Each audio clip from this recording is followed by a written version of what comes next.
আজ এত সুন্দর পার্টির জন্য। লোক ঠিকই বলে নিজের দেশ নিজের হয় আর নিজের বন্ধুরা নিজের হয়। ঠিক। আর নিজের গার্লফ্রেন্ড নিজেরই হয়। I love you so much. I love you too. আচ্ছা প্রীতি, মানতে হবে আজকাল এমন রোমান্স কিন্তু দেখাই যায় না। গাইস, আমি কিছু ড্রিঙ্ক নিয়ে আসছি। ওকে। Hey, can I get you a drink? I mean, কি খাবেন আপনি? কেন? তুমি waiter? By the way, I'm Saurabh. আর আপনি? দেখো, যদি তুমি এই পৃথিবীর একটাই ছেলে হতে তবুও আমি তোমাকে ইন্টারেস্ট দেখাতাম না। তাই এই নামটাম জিজ্ঞেস করে টাইম ওয়েস্ট করো না। Hello hello,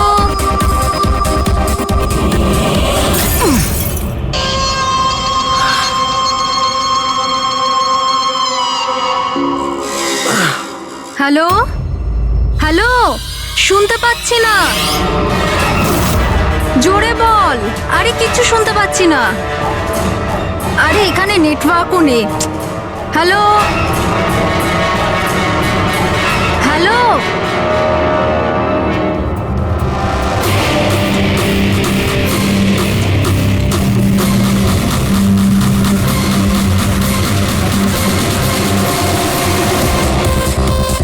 can you hear me? Tanisha, network কি করে চলে গেল?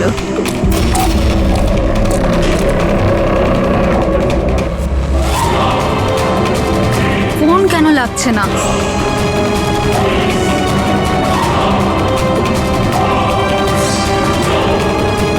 হ্যালো আয়েশা, আয়েশা তুই আমার কথা শুনতে পাচ্ছিস?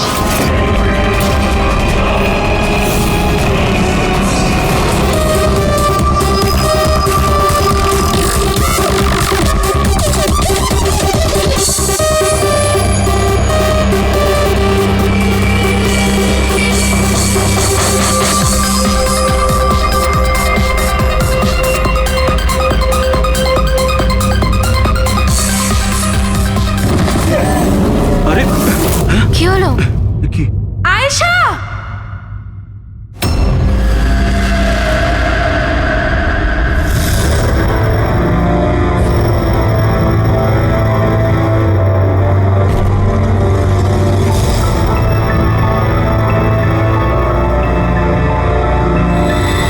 কি করে হলো এগুলো? হ্যাঁ, জানি না স্যার এসব কি করে হলো। ও কল অ্যাটেন্ড করার জন্য বাইরে গেছে, আর যখন ফিরলো তখন তুমি ছাড়া আর কে কে বন্ধু আছে আয়েশার এখানে? স্যার এ হলো প্রীতি, আর এ হলো বিশাল স্যার, আয়েশার বয়ফ্রেন্ড। দেখে তো মনে হচ্ছে আয়েশার কারোর সঙ্গে হাতাহাতি হয়নি। ও ফোন রিসিভ করার জন্য বাইরে গেছিল আর ওখানে খুনি আগে থেকেই ওর জন্য ওয়েট করছিল। তার মানে স্যার খুনি এসব প্ল্যান করে করেছে? না পঙ্কজ, এটা তো প্ল্যান মার্ডার মনে হচ্ছে না। যদি প্ল্যান মার্ডারই হতো তাহলে ও অন্য কোনো হাতিয়ার ইউজ করতো, কাঁচের ইউজ করতো না।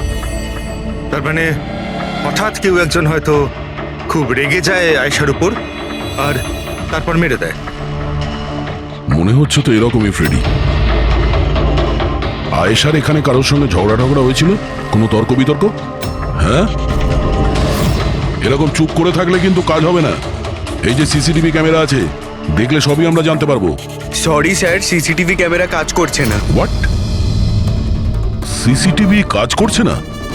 এত গাফিলতি? স্যার ওই কাল শেষের গানটার কারণে ধোয়ার জন্য হয়তো কোনো টেকনিক্যাল ফল্ট দেখা গেছে। আমি তাড়াতাড়ি ঠিক করব। তুমি তো তখন ঠিক করাবে যখন তোমার ক্লাব আবার খুলবে। কেস সলভ না হওয়া পর্যন্ত তোমাদের ক্লাব বন্ধ। স্যার আমার মনে হচ্ছে এই খুন সৌরভ করেছে। বড় লোকের বিগড়ে যাওয়া ছেলে। Hey, can I get you a drink? I mean, কি খাবেন আপনি? কেন? তুমি ওয়েটার? By the way, আমি সৌরভ। আর আপনি? দেখো, যদি তুমি এই পৃথিবীর একটাই ছেলে হতে তবুও আমি তোমাকে ইন্টারেস্ট দেখাতাম না। তাই এই নামটাম জিজ্ঞেস করে টাইম ওয়েস্ট করো না।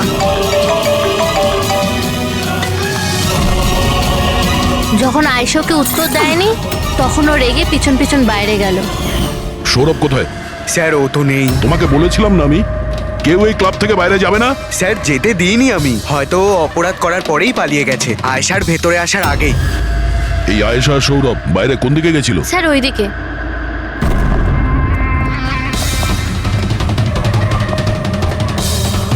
স্যার রক্তের দাগ। তাহলে এখান থেকে আয়েশা ভেতরে গেছিল। আগে দেখি। স্যার দেখুন এখানেও রক্তের দাগ। পঙ্কজ,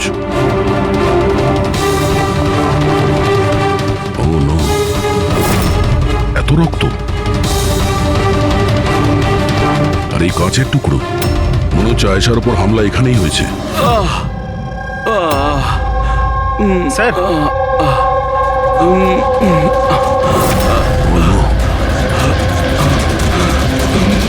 আচ্ছা এ সৌরভ নয় তো? এর পরিস্থিতি খুব খারাপ, অ্যাম্বুলেন্সকে ফোন করো। ক্লাবে এতগুলো লোকের মাঝখানে একটা মেয়ের খুন হয়ে গেল, মামসাদদের খুঁজে পাওয়া যাচ্ছে না। সিসিটিভি ক্যামেরা আছে কিন্তু কাজ করছে না।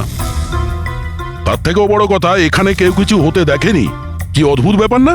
আয়েশা এভাবে আমাকে ফেলে রেখে যেতে পারে না, আমাদের এখানে আসাই উচিত হয়নি। প্লিজ ডোন্ট ক্রাই, নিজেকে এভাবে দোষ দিও না। ডোন্ট ওয়ারি, সব ঠিক হয়ে যাবে। আপনার বান্ধবীর এখানে খুন হয়েছে আর আপনার এই ব্যবহার? হ্যাঁ, এতক্ষণ ধরে এখানে যা হয়েছে তাতে মনে হচ্ছে যে খুনি এখানে আয়েশাকে মারার উদ্দেশ্য তো এসেছিল না, রেডি হয়ে আসেনি। এখানেই ক্লাবে এমন কিছু হয়েছে যার জন্য ও রেগে গিয়েছিল, আর তাই ও আয়েশাকে খুন করে দিয়েছে, আর তার সাথে সৌরভের ওপরও হামলা করেছে। আমার মনে হচ্ছে যে ওই খুনি আপনাদের মধ্যে কেউ একজন। ফ্রেডি, পঙ্কজ, এখানে যত লোক আছে তাদের সবার ডিটেলস নাও। মাফ করবেন রাইমা, আমি নিজের দিক থেকে অনেক চেষ্টা করেছি, কিন্তু এখন এর থেকে বেশি সাহায্য আর করতে পারবো না।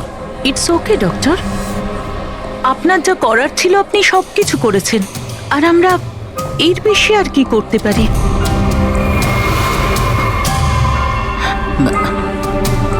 What happen doctor? আপনি ঠিক আছেন তো? হ্যাঁ, আমি ঠিক আছি। আমার একটা অস্বস্তি হচ্ছে। Excuse me.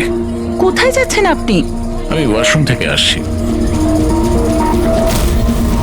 তানিশা, আয়েশার মৃত্যুর আগে তোমার সাথে ওর ফোনে কথা হয়েছিল তাই না? আচ্ছা, ওই ফোন কলের ব্যাপারে আমাদের কিছু ডিটেলে বলতে পারবে? স্যার, ডিস্কোতে খুব জোরে মিউজিক বাজছিল বলে আমি বেশি কিছু শুনতে পাইনি। হ্যাঁ, কিন্তু আমি ওকে এটা বলতে শুনেছিলাম, কি হয়েছে বলো না, কি হয়েছে? তোমার কি খুব কষ্ট হচ্ছে? ডাক্তারের কাছে নিয়ে যাব? এটা তুমি কি করছো? মানে আয়েশা এইসব কথা ওই খুনির সঙ্গে বলছিল? স্যার, এর থেকেও বেশি অবাক হওয়ার বিষয় এটাই যে আয়েশার খুনি ওকে বলছিল এখান থেকে পালিয়ে যেতে। আশ্চর্য ব্যাপার, খুনি আয়েশাকে পালিয়ে যেতে বলছিল অথচ আয়েশা খুনির চিন্তা করছিল।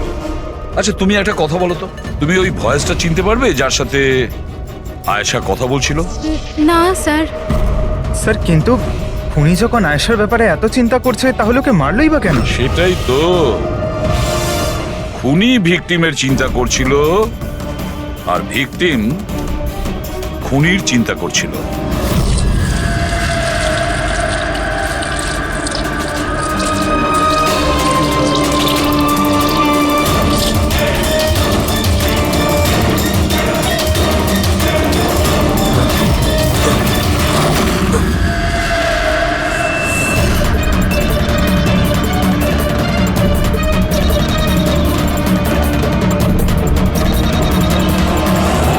গান?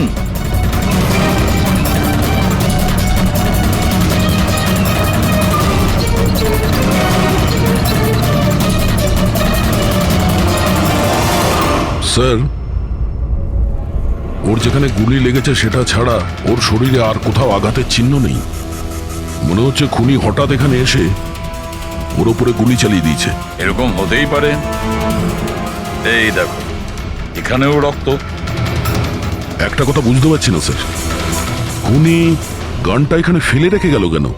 ও তো নিজের সঙ্গে গানটাকে নিয়েও যেতে পারত। সেটাই তো আশ্চর্য ব্যাপার যে খুনি এই গানটা এখানে এই ক্রাইম স্পটে কেন রেখে গেছে?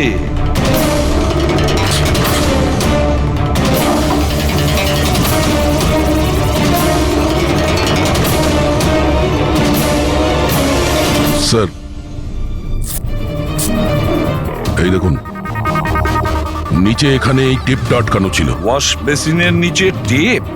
মনে হচ্ছে এখানে টেপ দিয়ে কিছু আটকে ছিল, যেটা এখন এখানে নেই। হতে পারে এই কেসের সঙ্গে রিলেটেড কিছু। নিশ্চয়ই, দেখতে হবে। রায়মাদেবী, ডক্টর যশবন্ত আপনার ডক্টর ছিলেন তো? আপনারা এখানে এই টেবিলেই বসেছিলেন? হ্যাঁ, আসলে উনি আমার অসুখের কথা বলতেই আমার সাথে দেখা করতে এখানে এসেছিলেন। খুব ভালো মানুষ ছিলেন উনি। আজ যখন আপনি ওর সঙ্গে কথা বলছিলেন, আপনার কি মনে হয়েছিল যে কোনো ব্যাপার নিয়ে ও একটু ডিস্টার্ব ছিল? ডিস্টার্ব তো নয়, কিন্তু হ্যাঁ, হঠাৎ করে ওনার শরীর খারাপ হয়ে গিয়েছিল আর উনি এক্সকিউজ মি বলে ওয়াশরুমে চলে গিয়েছিলেন। আমি তো ভাবতেই পারিনি যে এরকম একটা ঘটনা ঘটবে। স্যার, হ্যাঁ, এ হলো এই কফি শপটার ম্যানেজার। এখানকারও সিসিটিভি ক্যামেরাগুলো কাজ করছে না। স্যার, 2 ঘন্টা আগেও তো কাজ করছিল, কিন্তু হঠাৎ করে টেকনিক্যাল প্রবলেম হয়ে যায়, সেই জন্য ইঞ্জিনিয়ারকে ডেকেছি আমরা।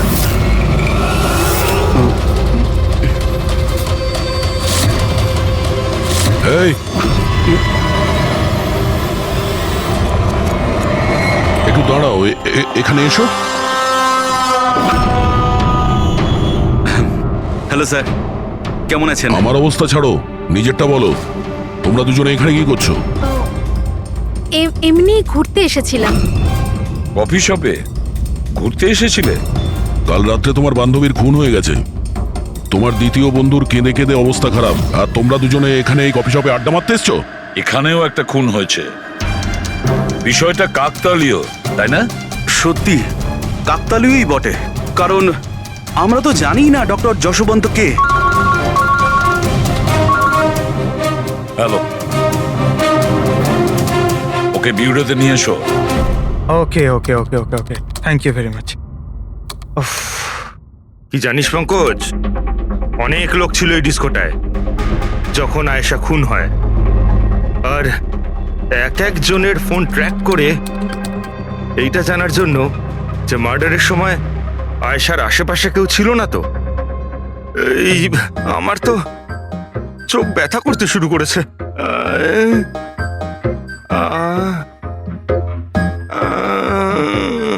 আরে স্যালাডগুলো চোখে লাগানো বন্ধ করুন ফ্রেডি স্যার।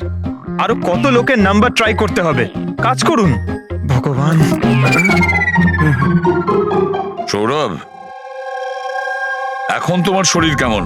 শরীরের আঘাত না হয় আজ নয় কাল ঠিক হয়েই যাবে স্যার, কিন্তু যা আমি ওই দিন দেখলাম সেটা হয়তো সারা জীবন কোনোদিনও ভুলতে পারবো না আমি। না আমি ওই পাবে যেতাম, আর না আমি আয়েশার চিৎকার শুনতে পেতাম।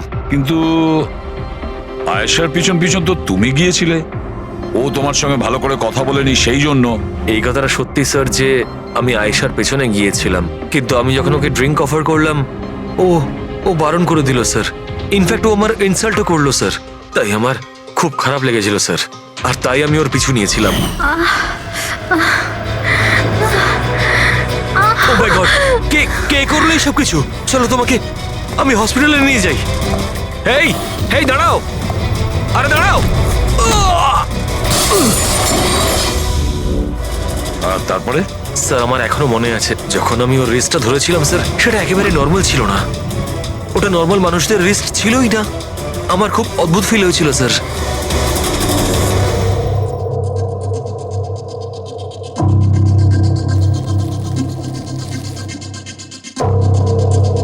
তাহলে আপনি বলছেন ডক্টর সালুকে যে এই বন্দুকের ওপর কিছু চটচটে লেগে আছে? হ্যাঁ, ওই চটচটে জিনিসটা রাবারের মতো, ওই যেমন সেলোটেপে হয় না, ওই রকম।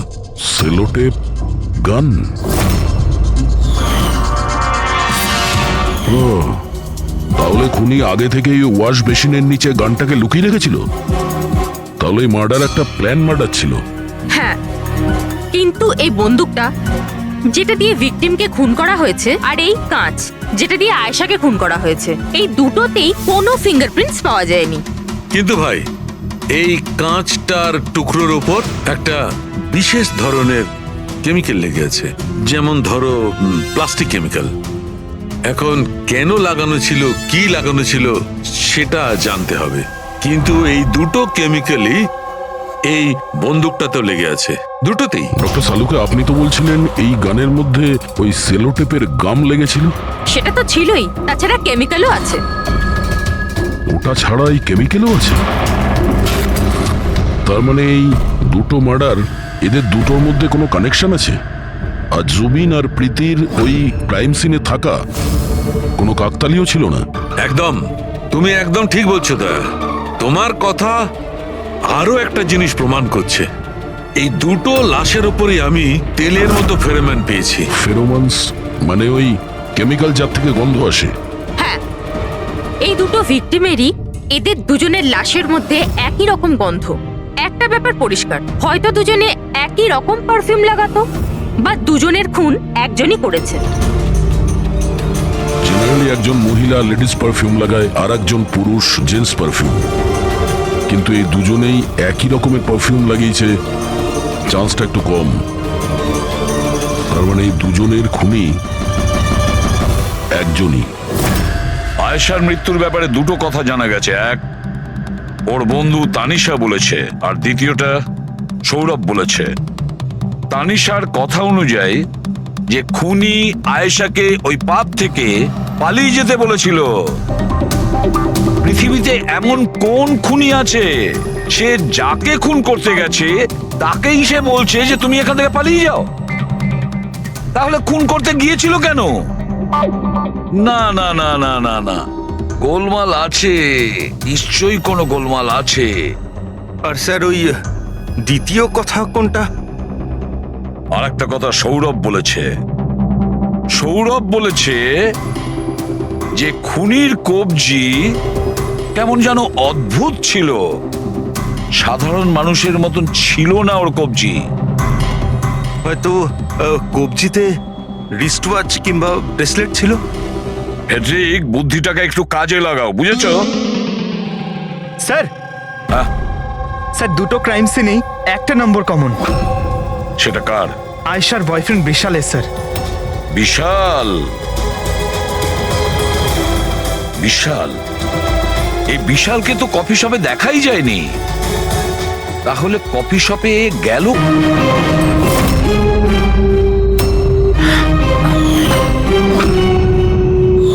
রায়মা দেবী, আপনি আর এখানে? স্যার, এটা আমারই বাড়ি, কিন্তু আপনারা এখানে? ওনাকে কি খুন করেছে সেটা জানতে পেরেছেন? রাইমা, এরা কারা? CID officers. আপনারা প্লিজ ভেতরে আসুন, প্লিজ কাম। সিআইডি? আর স্যার, ইনি আমার হাজবেন্ড, আর এ আমার ছোট ছেলে সন্দীপ। আর বড় ছেলে বিশাল, সে কোথায়? কিন্তু কি হয়েছে স্যার? দেখুন, আসলে ব্যাপারটা হলো ডক্টর যশবন্ত আর আয়েশার খুনে আমাদের মনে হয় হয়তো বিশালের কোনো হাত আছে। এ আপনি কি বলছেন?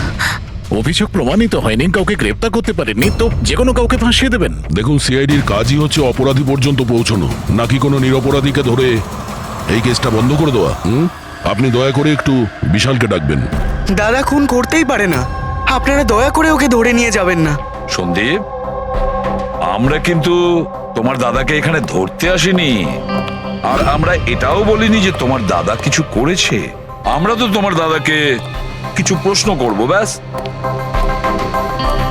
আপনারা আমাকে সন্দেহ করছেন? এক মিনিট বিশাল, তুমি ভেতরে যাও, আমি এই সিআইডির লোকেদের তোমায় বিরক্ত করতে দেবো না। দেখুন, সিআইডির কাজে বাধা দেওয়াও কিন্তু একটা অপরাধ, তাই প্লিজ আমাদের নিজেদের কাজ করতে দিন। বিশাল,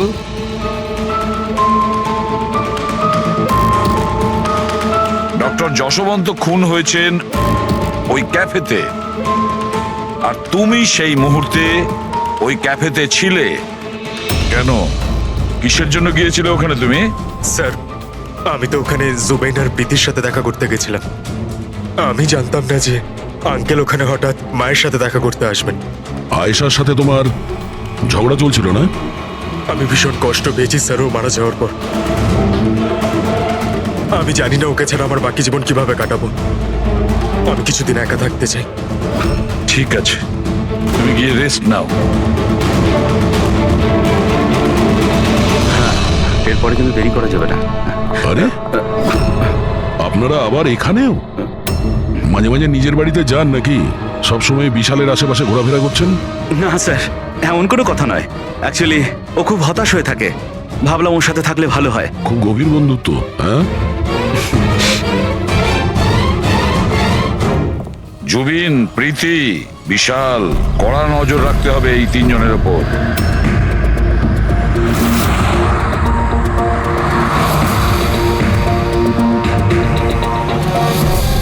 তিনজনের বাড়িতে এমন ক্যামেরা ফিট করেছি না স্যার, একটা মাছি ঢুকলেও সব টের পেয়ে যাবো আমরা। তুই যাই বলিস, কাজের লোক, দুধওয়ালা আর সবজিওয়ালা এদের মাধ্যমে গোপন ক্যামেরা বসাবার আইডিয়াটা কিন্তু দারুণ ছিল। ভালো ছিল না? কিন্তু আমার ছিল না, দয়া স্যার ছিল। আচ্ছা, হ্যাঁ, আর উনি আমাদেরকে এখানে বসিয়ে দিয়েছেন যাতে আমরা এখানকার সিসিটিভি ফুটেজ চেক করতে পারি।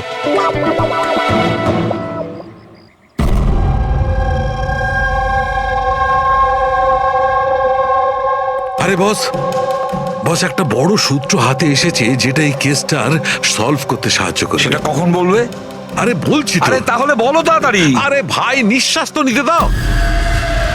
তোমার মনে আছে ওই যে ভাঙা কাঁচের টুকরোটায় আমি প্লাস্টিক কেমিক্যাল পেয়েছিলাম? হ্যাঁ ডক্টর সালুকে, কি ওই কেমিক্যালটা? ওটা হচ্ছে গ্রাফিন, যেটা নকল চামড়া, আর্টিফিশিয়াল স্কিন বানানোর কাজে লাগে। Artificial skin, aesthetic skin, aesthetic skin,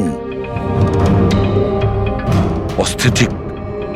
দয়া, মনে আছে সৌরভ কি বলেছিল? যে খুনির হাতের ওপর ও অদ্ভুত কিছু দেখেছিল।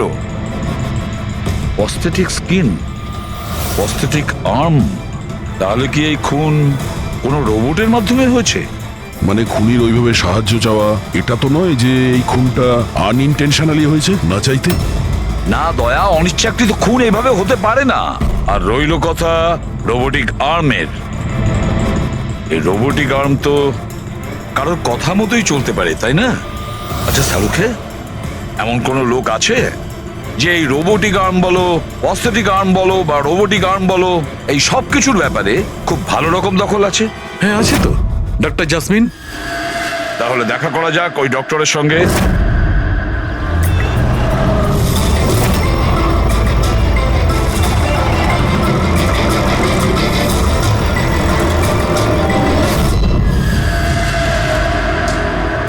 ডক্টর জাসমিন, আমরা এটা জানতে চাই যে যদি এই এরকম প্রস্থেটিক লাগানো হাত লাগানো হয়েছে রোবোটিক আর্ম, তাহলে কি ওই হাত, ওই আর্ম অন্য কারোর ইনস্ট্রাকশনে কাজ করতে পারে?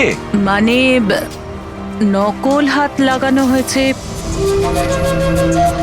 একে, কিন্তু এই হাত দিয়ে কি কাজ করাতে হবে তার কন্ট্রোল এর কাছে নেই, বিয়ের কাছে আছে, তাই তো? কারণ আমাদের সন্দেহ হচ্ছে যে খুন নিজের ইচ্ছায় করছে না, কেউ ওকে দিয়ে করাচ্ছে। স্যার, এটা শুনে যতটা কঠিন মনে হচ্ছে আসলে ততটা কঠিন নয়। হ্যালো, দামিনীকে একটু ভেতরে পাঠাও। হ্যাঁ, সেই রুগীটাই যার কাল টেস্ট হয়েছিল। রুগী?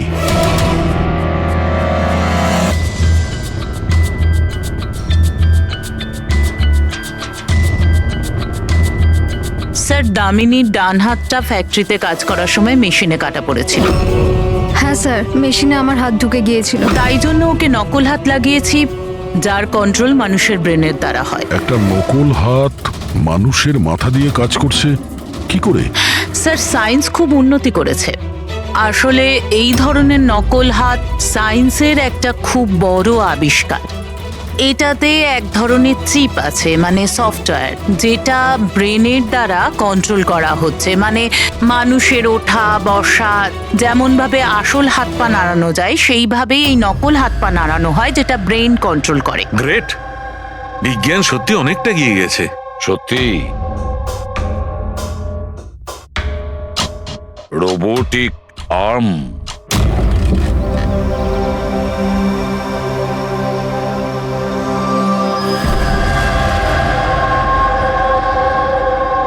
বাই।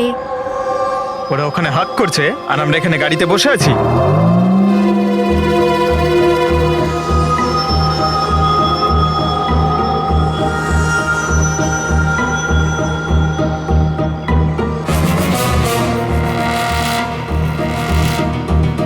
ফ্রেডি স্যার, এই বিশাল তো প্রীতির বাড়িতে যাচ্ছে।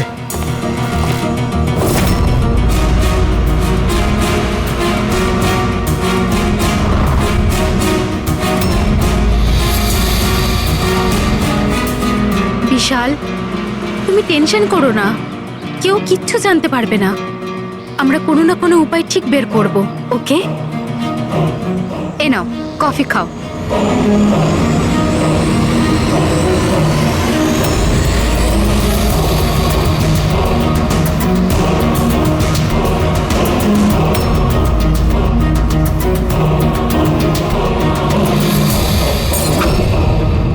বিশাল, প্রীতি, আরে ওকে। প্রীতি পালাও।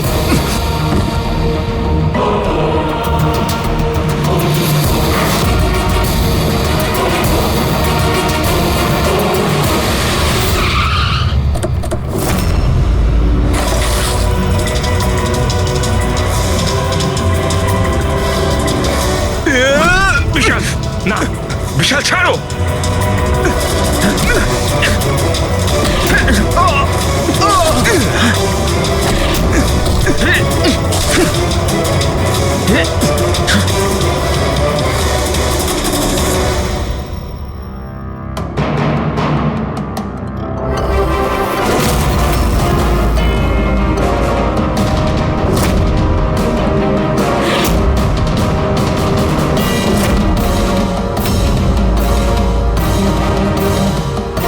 আমি স্বীকার করছি, আয়েশা আর ডক্টর আঙ্কেলকে খুন আমি করেছি স্যার। তুমি এখানে কি করছো? কি হলো?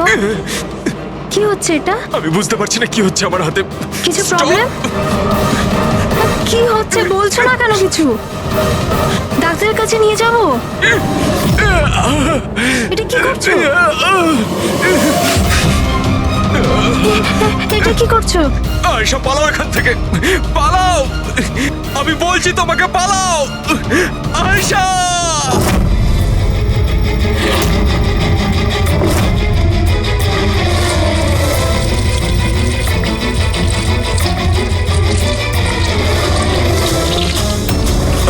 ডক্টর পালিয়ে যাও এখান থেকে। কি করছো এগুলো?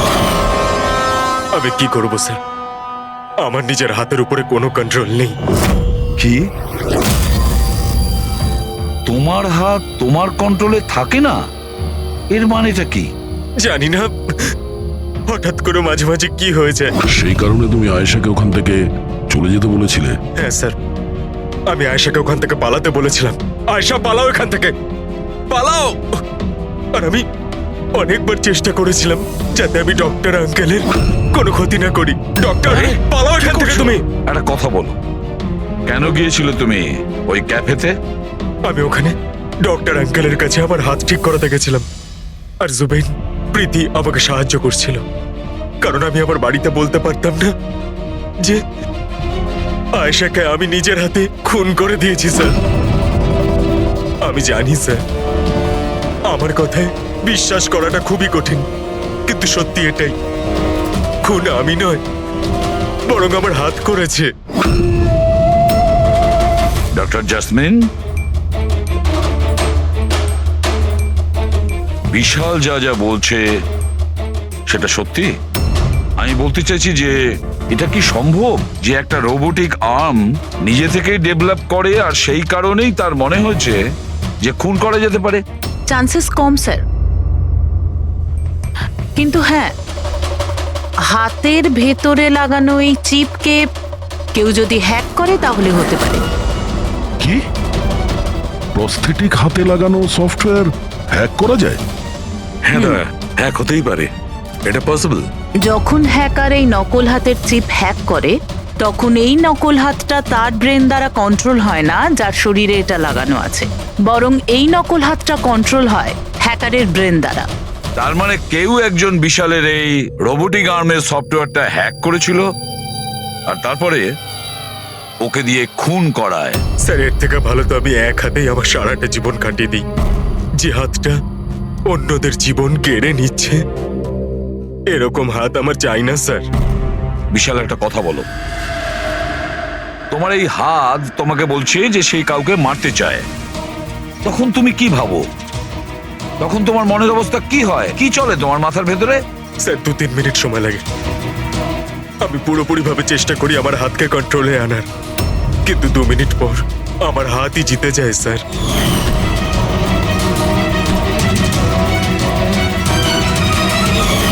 চিন্তা করো না, এবার আমরা তোমার এই রোবোটিক আর্মের ভেতরে একটা ট্রান্সমিটার ফিট করব, আর যার থেকে আমরা জানতে পারবো যে ও কাউকে মারতে চায় বা হয়তো কারোর থেকে ইনফরমেশন পাচ্ছে যে তুমি গিয়ে খুন করো, সেটাও আমরা জানতে পারবো। আচ্ছা বিশাল, একটা কথা বলো, তোমার আসল হাত হারালে কি করে? স্যার আমি গত বছর ঘুরতে যাচ্ছিলাম, সেখানে একটা রোড অ্যাক্সিডেন্ট হয়। ব্যাস। জীবনে আমাদের অনেকবার পরীক্ষা দিতে হয়। স্যার আমার পরীক্ষা তো শেষ হওয়ার নামই নিচ্ছে না। যখন নকল হাত নিয়ে সারাটা জীবন কাটাবো ভেবে নিলাম, তখন এই হাতটাই আমার জীবন শেষ করে দিচ্ছে স্যার। বিশাল, আমরা তোমাকে কথা দিচ্ছি, না তো তোমার একটা হাত দিয়ে জীবন কাটাতে হবে, আর না তো ওই আসল অপরাধী স্বাধীনভাবে ঘুরতে পারবে।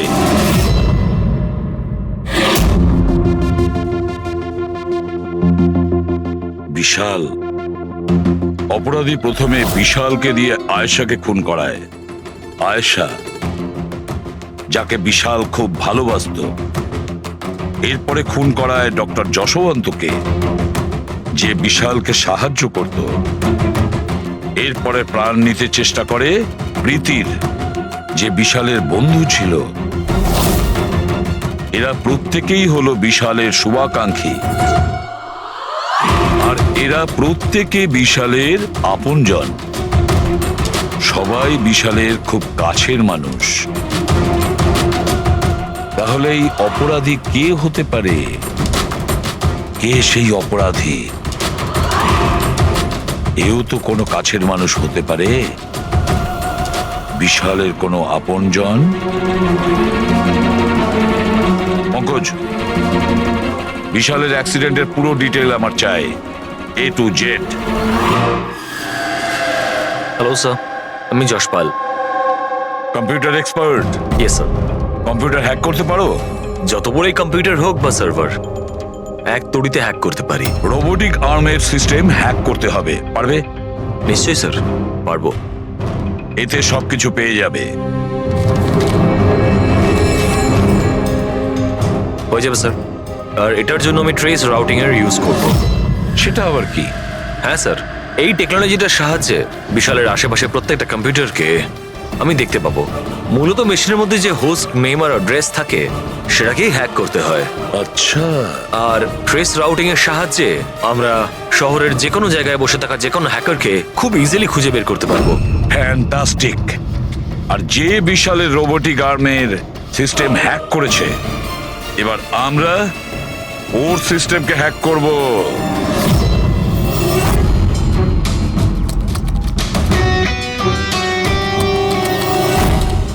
এই দেখুন স্যার, এই সময় বিশালের আশেপাশে এই সবকটা কম্পিউটার অ্যাক্টিভ রয়েছে, আর এর মধ্যে হয়তো কোনো একটাই ওই হ্যাকারের। শুধু একবার জানতে পেরে যাই ওই কম্পিউটারটা কোনটা, তাহলেই কাজটা সহজ হয়ে যাবে। যশপাল, তাড়াতাড়ি করো, আমাদের হাতে সময় কম। বিশাল আজকে আমাকে বাড়িতে কেন ডাকলো? আঙ্কেল আন্টিও নেই, জানি না কি ব্যাপার।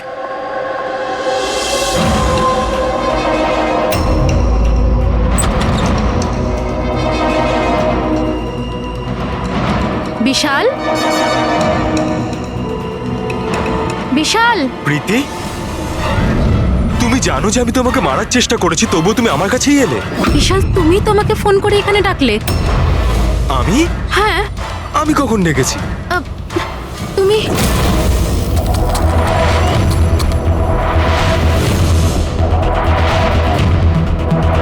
নো!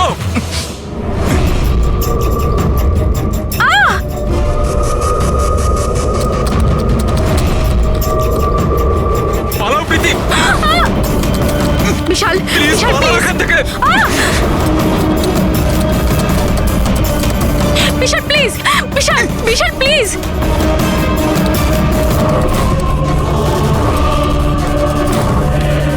ইয়েস স্যার, ওই হ্যাকারের লোকেশন পেয়ে গেছি।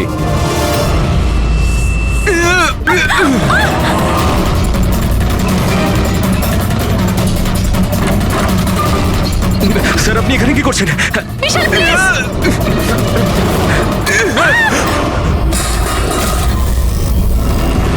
অনেক হয়েছে হ্যাকিং।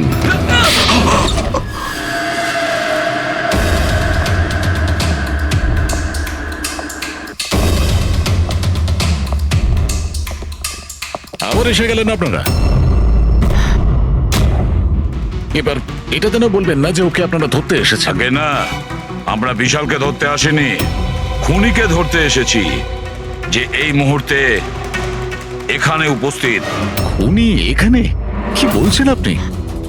আপনি আপনার মিথ্যে অভিযোগ কার ওপর লাগাবেন? মনন বাবু, গত বছর একটা গাড়ির অ্যাক্সিডেন্ট হয়েছিল খান্ডালাতে। 3 জন ছিল ওই গাড়িতে। 22 বছরের ছেলে বিশাল, 15 বছরের ছেলে সন্দীপ, আর 9 বছরের ছোট বাচ্চা সোনিয়া। গাড়ি বিশাল চালাচ্ছিল। গাড়ির অ্যাক্সিডেন্ট খুব সাংঘাতিক হয়েছিল। বাচ্চা মেয়ে সোনিয়া স্পট ডেড হয়ে গেছিল। আর সন্দীপ প্যারালাইজড হয়ে গেছিল। ও এখনো চলতে পারে না। এসব আপনি কি করে জানলেন আঙ্কেল? ওই অ্যাক্সিডেন্টে সব থেকে কম আঘাত লেগেছে বিশালের, তবে যে আঘাতটা লেগেছে সেটাও কম নয়। বিশালের নিজের হাতটা হারাতে হয়েছে। আর তাছাড়া বিশাল আপনার সৎ ছেলে, তাই না? স্যার, বিশাল আমার কাছে নিজের সন্তানের মতোই। আমি আপনাকে রিকোয়েস্ট করছি, আপনি বিশালকে আমার সৎ ছেলে বলবেন না। আই এম সরি মদন বাবু, যদি সব বাবা আপনার মতন ভাবতো তাহলে তো ভালোই হতো। যদি রায়মা দেবী এভাবে ভাবতেন। কি রায়মা দেবী? আচ্ছা, আপনার মনে অনেক রাগ জমে আছে, তাই না, বিশালের জন্য? কারণ বিশালের জন্য আপনি আপনার নিজের মেয়েকে হারিয়েছেন, আর আপনার নিজের ছেলে সারা জীবন চলাফেরা করতে পারবে না। আপনি কি বলতে চাইছেন? আমরা কি বলতে চাইছি ওটা এক্ষুনি জেনে যাবেন। পঙ্কজ,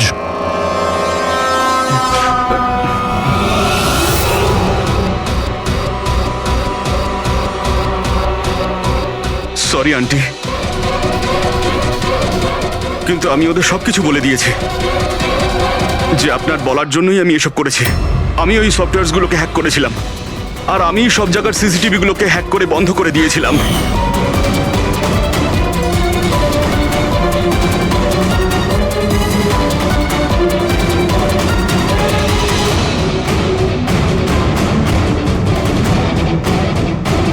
বিশালের থেকে প্রতিশোধ নেওয়ার জন্য আমি ওর গার্লফ্রেন্ডকে মেরেছিলাম।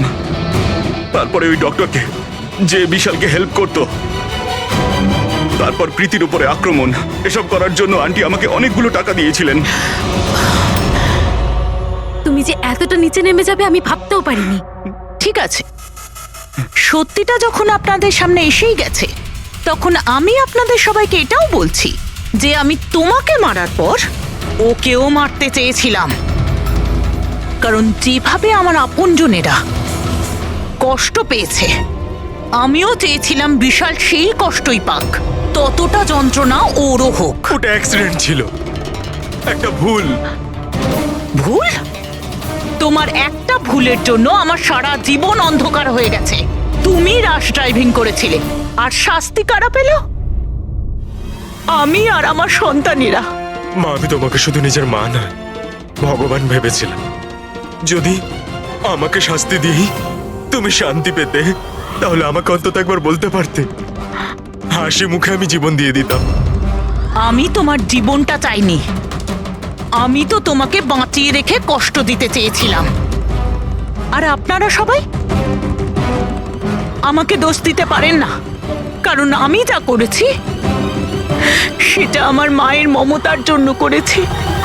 রায়মা দেবী, মা শব্দের অর্থ আপনি জানেন না, সেজন্যই আপনি এত বড় অপরাধ করেছেন। আরে মা তো সেই হয় যে শুধু নিজের নয়, অন্যের সন্তানকেও স্নেহ ভালোবাসা দিয়ে আগলে রাখতে পারে। বিশাল হয়তো আপনার গর্ভের সন্তান নয়, কিন্তু মা বলে তো ও ডাকতো। ও আপনাদের পরিবারেরই একটা অংশ। কোনো মাই তার ছেলের ওপর এইভাবে প্রতিশোধ নিতে পারে না। হ্যাঁ, সেটাও এত ঘৃণ্য। দুটো লোকের প্রাণ নিয়েছেন। না রায়মা দেবী, আপনি বড় ভুল করেছেন, বিশাল ভুল করেছেন। আদালত আপনাকে কোনোদিন ক্ষমা করবে না, কোনোদিন ক্ষমা করবে না। কঠোরতম শাস্তি হবে আপনার।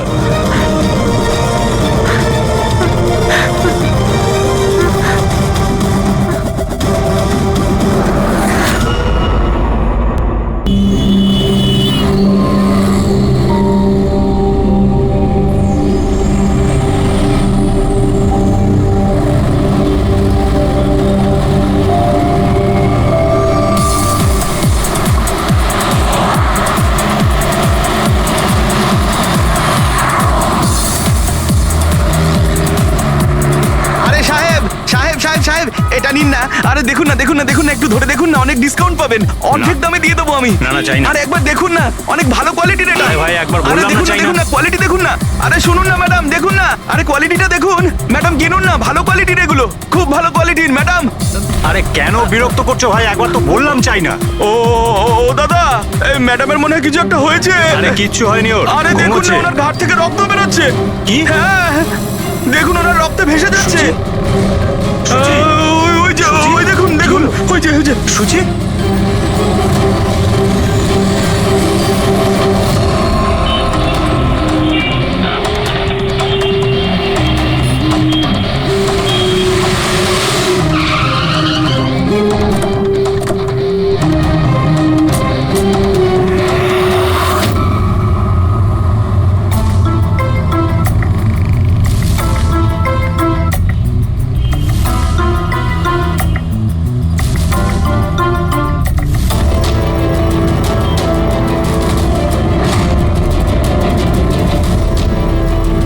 অনেক রক্ত বেরিয়েছে, মনে হচ্ছে গুলি অনেকক্ষণ আগে চলেছে।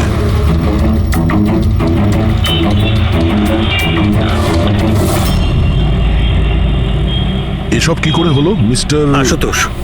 আচ্ছা, আর এনার নাম কি? ইনি আমার স্ত্রী সুচি। মানে বলতে চাইছি আমার ex wife Suchi. Ex wife? এসব কি করে হলো? জানি না স্যার, আমি কিছু জানতেই পারিনি। কিচ্ছু জানো না? তোমার এক্স ওয়াইফ তোমার পাশের সিটে বসেছিল, গুলি চললো, তুমি কিচ্ছু জানো না? এটা কি করে সম্ভব? আমার হাজব্যান্ড কখনো মিথ্যে বলেন না। উনি যখন বলছেন উনি জানেন না, আই এম শিওর যে উনি কিছু জানেন না। আপনি আমি মিহিকা, ওনার প্রেজেন্ট ওয়াইফ। মিস্টার আশুতোষ, যখন সুচির গুলি লাগে আর পিছনের কাঁচটা ভেঙে যায় তখন নিশ্চয়ই শব্দ হয়েছিল, আর আপনি আমাদের বলছেন আপনি কিছুই জানেন না। আসলে গাড়ির মধ্যে খুব জোরে মিউজিক সিস্টেম বাজছিল আর সুচি ঘুমিয়েছিল। আমি কিচ্ছু বুঝতে পারিনি। ওই লোকটা কিছু জিনিস বিক্রি করতে এসেছিল। ও যখন আমাকে বললো তখন আমি বুঝতে পারলাম কি সুচি। গাড়িতে মিউজিক চলছিল আর সুচি ঘুমিয়ে পড়েছিল। অদ্ভুত, প্রায়শই লোকেদের ঘুম একটু আওয়াজেই ভেঙে যায়, আর এত লাউড মিউজিকে সুচি ঘুমোচ্ছিল। স্যার, আপনাদের কথা থেকে বোঝা যাচ্ছে যে আপনারা আমাকেই সন্দেহ করছেন। স্যার, আমি এটা কেন করব? সুচি আর আমার ডিভোর্স নিশ্চয়ই হয়েছিল, কিন্তু আমরা ভালো বন্ধু ছিলাম আর আমাদের যোগাযোগও ছিল। আপনি দীনেশকে জিজ্ঞাসা করে নিন। দীনেশ? স্যার, আমি সুচির ভাই। ও ঠিকই বলছে স্যার, ডিভোর্সের পরেও ওর আর সুচির মধ্যে খুব ভালো সম্পর্ক ছিল, কখনো কোনো ঝামেলা হয়নি। আচ্ছা, তো আপনারা কোথায় যাচ্ছিলেন বলুন তো? আমাদের মেয়ে রুহি বোর্ডিং স্কুল থেকে ফিরছিল। তাহলে এই সুচি কি গাড়িতে ওঠার পরেই ঘুমিয়ে পড়ে নাকি পরে? স্যার, ব্যাপারটা হলো আমাদের মধ্যে একটু আগে ঝগড়া হয়েছিল। আশুতোষ, রুহি স্কুল খুব ভালো, এই স্কুল চেঞ্জ করার কোনো দরকারই নেই। সুচি, এই স্কুলটার টাকা পয়সা খুব বেশি, আমি এর ফিসটা জোগাড় করতে পারবো না। কিন্তু আমি করতে পারি, আর আমি আমার মেয়ের এডুকেশনে কোনো কম্প্রোমাইজ করব সুচি, না। আমি তোমার থেকে টাকা নিতে পারবো না। কেন? ও, তোমার মেয়ে লিগো চলে আসে, তাই না? যে আমি তোমার থেকে বেশি ইনকাম করি।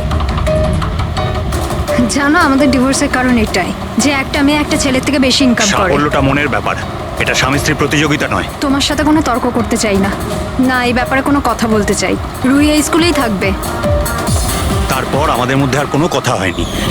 আমার মনে হয়েছিল ঘুমিয়ে পড়েছে। আচ্ছা, এই যখন ঝগড়া হচ্ছিল তখন গাড়ি কোথায় ছিল, মানে কোন এলাকায়? স্যার, লিংক রোডের সিগন্যালে। কেপি থিয়েটারের পাশেই। আর তারপর কোন রাস্তায় গেছিলেন আপনারা? সেখান থেকে স্যার আমি লেফট নিলাম, ওই সামনে ফ্লাইওভারটা আর দেখে। সোজা এখানে চলে এসেছেন? হ্যাঁ স্যার। তার মানে প্রায় 2 কিলোমিটার এই গাড়িটা চলেছে। তার মানে 2 কিলোমিটারের মধ্যেই কোথাও গুলি চলেছে সূচির উপরে।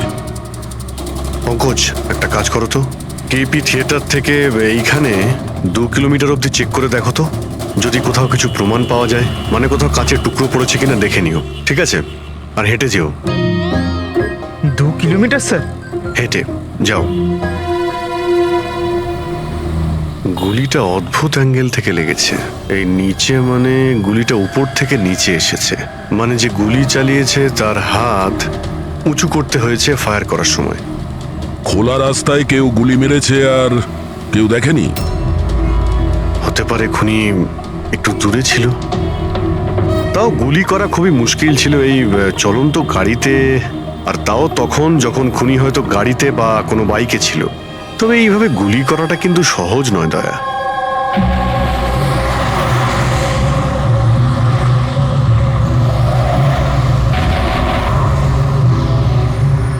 রাস্তায় কোথাও গাড়ি দাঁড় করিয়েছিলে তুমি? সিগন্যালে দাঁড়িয়েছিলাম একবার, ব্যাস, আর কোথাও নয়। যদি সিগন্যালেও কেউ গুলি চালায় কিংবা অন্য কোথা থেকেও যদি গুলি চালায়, তাহলে এম করার সময় তো টাইম লাগবে। তাহলে কেউ গুলি মারতে কাউকে দেখলো না কি করে? হ্যালো, হ্যাঁ স্যার, ঠিক আছে স্যার, আমরা পৌঁছাচ্ছি। কি হয়েছে? এসিপি স্যারের ফোন ছিল, আর একটা লাশ পাওয়া গেছে কামরি ব্রিজের নিচে।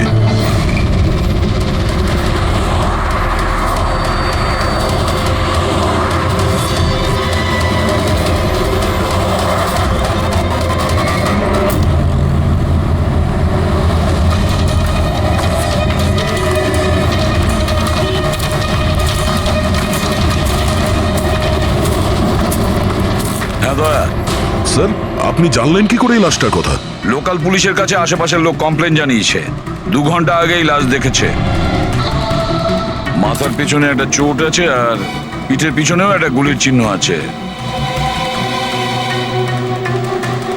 স্যার, একটা কথা মাথায় ঢুকছে না, কেউ একে এখানেই মেরেছে নাকি অন্য কোথাও মেরে এখানে নিয়ে এসেছে? দেখতে হবে ফেডরিক। স্যার, রাস্তায় একটা বাইক পাওয়া গেছে, আমার মনে হচ্ছে এই লোকটারই বাইক হবে।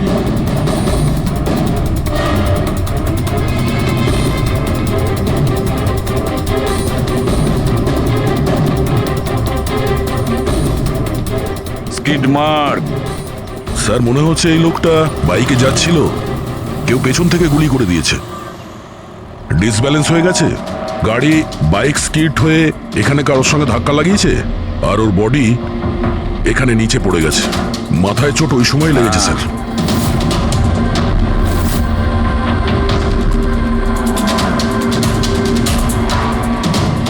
স্যার, কিছুতেই বুঝতে পারছি না এই লোকটা কে, এর কোনো রকম আইডেন্টিফিকেশন নেই। আমি মিসিং পার্সনস ব্যুরোতে জিজ্ঞেস করে দেখবো কি? ফেডরিক, এত তাড়াতাড়ি কেউ মিসিং পার্সনস ব্যুরোতে রিপোর্ট করে না। একটা কাজ করো, আরটিওতে গিয়ে এই বাইকের রেজিস্ট্রেশন চেক করো, ওখানেই সমস্ত ডিটেলস পাওয়া যাবে যে মালিক কে। ওই কেসটার ব্যাপারে কি হলো কিছু জানতে পারলে? না স্যার, খুব অদ্ভুত কেস, বুঝতে পারছি না গুলি কে চালিয়েছে আর কোথা থেকে। পুরো এলাকাটা খুঁজে দেখেছি স্যার, কিন্তু কিচ্ছু পাইনি। ট্রাফিক পুলিশরা কি বলছে? স্যার, ট্রাফিক পুলিশ, ওখানে দোকানদার যারা দাঁড়িয়ে ছিল তাদের সবাইকে জিজ্ঞেস করেছি, কেউ খুনির ব্যাপারে কিচ্ছু জানে না। তাহলে সূচির ওপর গুলি চললো কোথা থেকে? দেখতে হবে। স্যার, আমি বলেছি তো আপনাদের, আমি জানি না সূচির গুলি কখন লাগলো, কিভাবে লাগলো।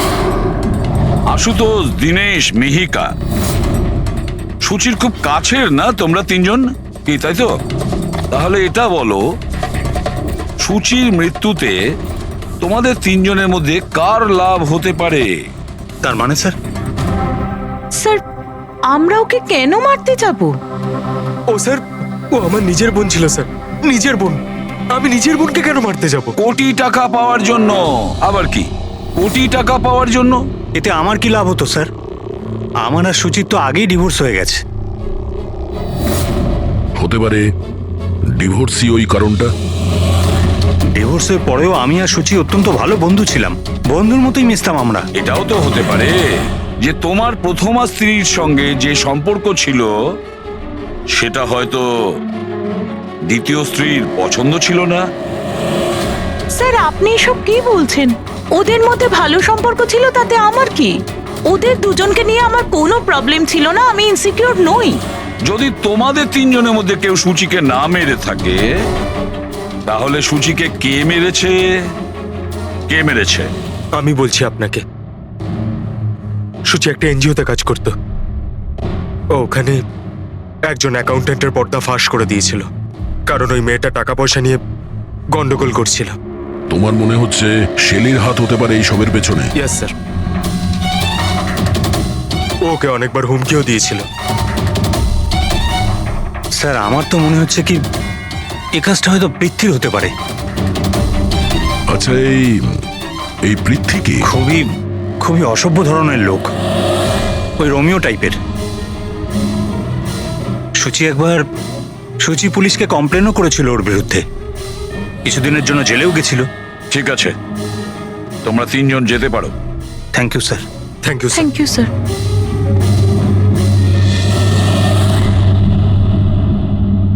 স্যার তিনজনকেই বিশ্বাস হচ্ছে না। এই তিনজনের ওপর কড়া নজর রাখো। আর দয়া, স্যার, শেলি আর পৃথ্বী, ওদের দুজনকে বিউরোতে ডাকো। স্যার, হ্যাঁ, আরটিও থেকে বাইকের মালিকের খবর পেয়ে গেছি। স্যার পৃথ্বী আর শেলির ফোন আনরিচেবল আসছে, তাই আমি ফ্রেডিকে বলেছি ওদের মোবাইল ফোনটা ট্রেস করতে। এ তো আমাদের ডেলিভারি বয় বিবেক। স্যার আমাদের বাইক তো ওই চালাতো। স্যার ওকে কে মেরে দিল? সেটা খোঁজারই চেষ্টা করছি। আচ্ছা, এই বিবেকের কারোর সঙ্গে কোনো শত্রুতা ছিল কি? না স্যার, ও তো খুবই সাদাসিধে ভালো ছেলে ছিল। কবে থেকে কাজ করছিল এখানে? গত 1 মাস ধরে। রাজস্থান থেকে এসেছিল, খুব পরিশ্রমী ছিল। স্যার ও তো শহরে কাউকে চিনতও না। এ কোথায় যাচ্ছিল ডেলিভারি করতে? কোথাও নয় স্যার, আজ তো ওর ছুটি ছিল, ওই জন্য আমার বাইক নিয়ে ঘুরতে বেরিয়েছিল। আচ্ছা, ওর বাড়ির অ্যাড্রেস দিতে পারবেন? স্যার ওর বাড়ির অ্যাড্রেস তো নেই, ও এই দোকানেই শুতো। আচ্ছা, জিনিসপত্র কিছু? স্যার এই ওর একটা বাক্স আছে। এটা?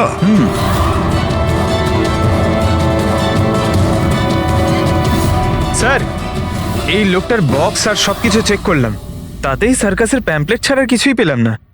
হয় ও সার্কাস খুবই পছন্দ করত, না হলে নিজের ফ্রি টাইমে প্যাম্পলেট বানিয়ে টাকা রোজগার করত।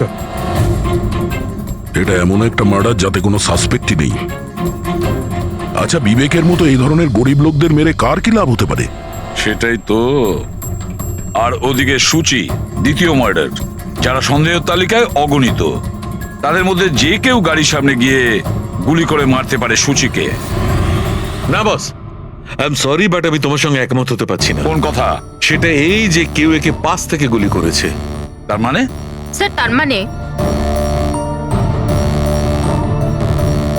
এটা। আরে এটা তো রাইফেলের গুলি। হ্যাঁ স্যার, আর এই গুলিটা সূচির গলায় এদিকে এখানটা আটকে ছিল। গুলি রাইফেল থেকে চললে তো অনেক দূর থেকে চালানো হয়েছে। হ্যাঁ একদম ঠিক, দূর থেকেও আর উঁচু থেকেও, এইসব আমি বলছি। এই দেখো বস, 50 ডিগ্রি অ্যাঙ্গেল থেকে সূচিকে গুলি করা হয়েছে। গুলি এখান থেকে এসেছে, কারের কাঁচের জানলা ভেঙেছে আর গিয়ে এর গলায় লেগেছে। এই গুলি যে অ্যাঙ্গেল থেকে চলেছে ডক্টর, কত দূর থেকে চলেছে এই গুলিটা? এই ধরো 70 ফিট দূর থেকে। তার মানে কোনো উঁচু বিল্ডিং থেকে চালানো হয়েছে। সে তৈরি হয়ে বসেছিল বিল্ডিং এর ওপরে গুলি চালানোর জন্য। একটা কাজ করো, ওই এরিয়ার ম্যাপটা বের করো। গুলি গাড়ির বাঁদিক থেকে এসেছিল, আর বাঁদিকে প্রায় অনেকগুলো এরকম বিল্ডিং আর হাই রাইজ টাওয়ার আছে স্যার।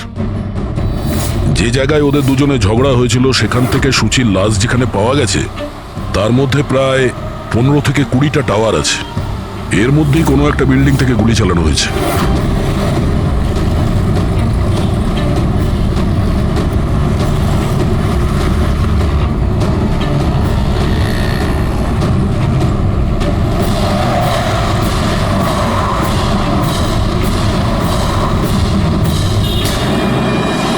বাস ঠিক আছে।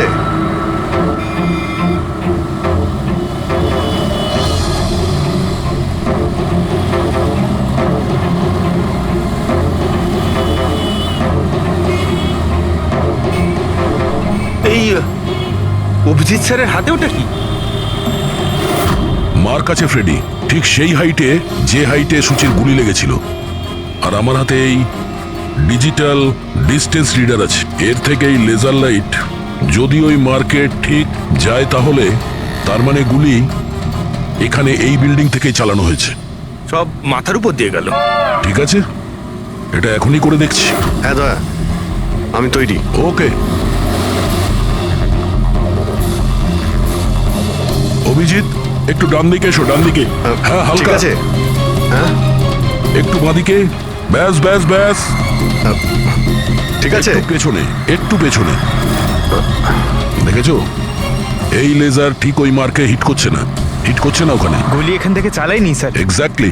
আরে স্নাইপারের কাছে অত সময় ছিল না নিশানা ঠিক করার জন্য যখন ও সূচিকে গুলি চালিয়েছিল। একটা কাজ করি, অন্য কোনো বিল্ডিং এ যাই। ঠিক আছে, চলো।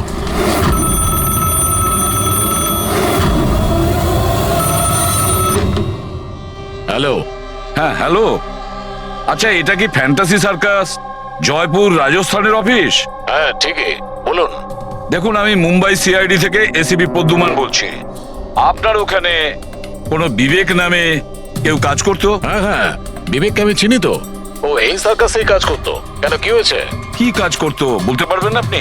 দেখুন স্যার, আপনার সঙ্গে সারাদিন ফোনে কথা বললে আমার শো ক্যান্সেল হয়ে যাবে। আমি আপনার কথা আমার মালিককে বলে দিচ্ছি, উনি আপনাকে ফোন করে নেবেন। ঠিক আছে? হ্যালো।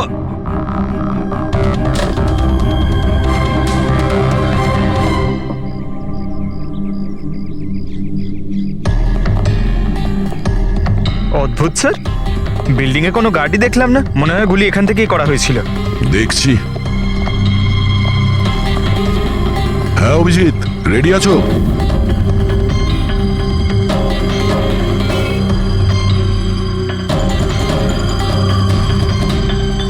না অভিজিৎ, এখান থেকে টার্গেট ঠিকঠাক লাগছে না। একটু ডান দিকে এসো, ডান দিকে। আর একটু। হ্যাঁ, পারফেক্ট পারফেক্ট। এখানে লেগে গেছে নিশানা। তার মানে হলো সূচি এখানেই ছিল যখন ওর গুলি লাগে। পঙ্কজ, ফ্রেডি, একটু আশেপাশে দেখো ওই স্নাইপার কোনো প্রমাণ ফেলে গেছে কিনা। কিন্তু ভাই দয়া, এখানে তো কোনো স্পিড ব্রেকারও নেই। সে এমন কোন স্নাইপার হবে যে ওই বিল্ডিং এ বসে এত দ্রুত যাওয়া কোনো গাড়িতে নিশানা লাগাবে যেটা সূচির ঘাড়ে গিয়ে লাগবে। হ্যাঁ, এটা তো সত্যি। আশুতোষ, যখন তোমার গাড়িটা এখানে ছিল, হ্যাঁ, তখন কোনো কারণে তোমার গাড়িটাকে স্লো করতে হয়েছিল কিংবা দাঁড় করাতে হয়েছিল, কিছু মনে আছে? হ্যাঁ স্যার, আমি যখন ড্রাইভ করছিলাম তো গাড়ির সামনে একটা ভিখারি এসে গেছিল আর আমায় ব্রেক করতে হয়েছিল। ভিখারি? হ্যাঁ, কি হলো? এইদিকে কিচ্ছু নেই স্যার। কিছু নেই? ওদিকেও কিছু নেই স্যার। ওই ভিখারি দেখতে কেমন ছিল? স্যার, ওর এক হাতে তো একটা ক্রাচ ধরা ছিল, অন্য হাতে লাল পোটলা, গলায় গামছা আর মাথায় অর্ধেক টাক ছিল। অভিজিৎ, এই ফ্লাইওভারের নিচে অনেক ভিখারি থাকে, ওদের মধ্যে কেউ একজন হবে। হ্যাঁ, আমি শুনলাম আশুতোষ যা বললো ভিখিরির ব্যাপারে। আমি নিচে গিয়ে দেখছি। এই কে তোমরা? কাকে জিজ্ঞেস করে ওপরে এসছো? তুমি এখানকার ওয়াচম্যান? ডিউটিতে কেন ছিলে না? আমার ইচ্ছে। এই তোমরা কি আমাকে ডিউটি শেখাচ্ছ? সিআইডি। সিআইডি? জানো তোমার জন্য এখানে একজন মহিলার খুন হয়ে গেছে? আমার জন্য খুন? কেউ এই ছাদ থেকে একজন মহিলাকে নিচে গুলি মেরেছে। কি জানো ওই ব্যাপারে?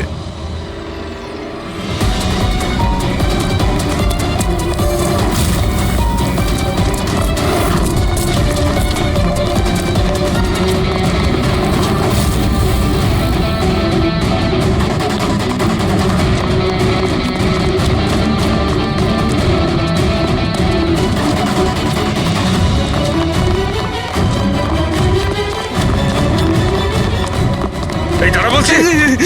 স্যার, স্যার আমি কিছু করিনি স্যার। স্যার আমাকে ছেড়ে দিন স্যার, আমি কিছু করিনি। কিচ্ছু করিসনি, কিচ্ছু করিসনি তুই। চল। আমি ভয় পেয়ে গেছিলাম স্যার। কেন ভয় পেয়েছিলি? কি জানিস এই খুনের ব্যাপারে? স্যার, আমি টাকা নিয়েছিলাম, কিন্তু এটা বলেনি যে ও কাউকে খুন করতে চলেছে স্যার। কে ছিল ওই লোকটা? আগে কোনোদিনও দেখিনি স্যার। ও বলেছিল যে ও বিল্ডিং এর ছাদে গিয়ে ওর গার্লফ্রেন্ডকে প্রপোজ করতে চায়। স্যার ও 2 ঘন্টার জন্য 15,000 টাকা দিয়েছিল স্যার। আমি তো এত টাকা 1 মাসেও কামাইনি স্যার কোনোদিনও। স্যার ও হেলমেট পরেছিল আর চোখে চশমাও ছিল।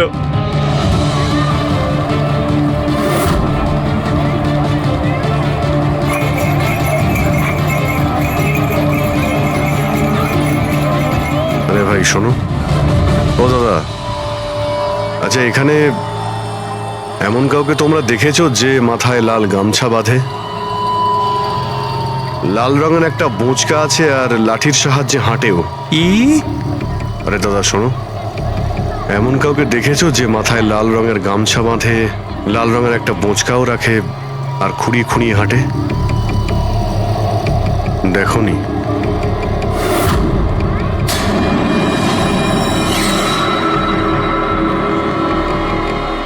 আরে ভাই শোনো, আরে ভাই শোনো, একটু কথা আছে। এই যে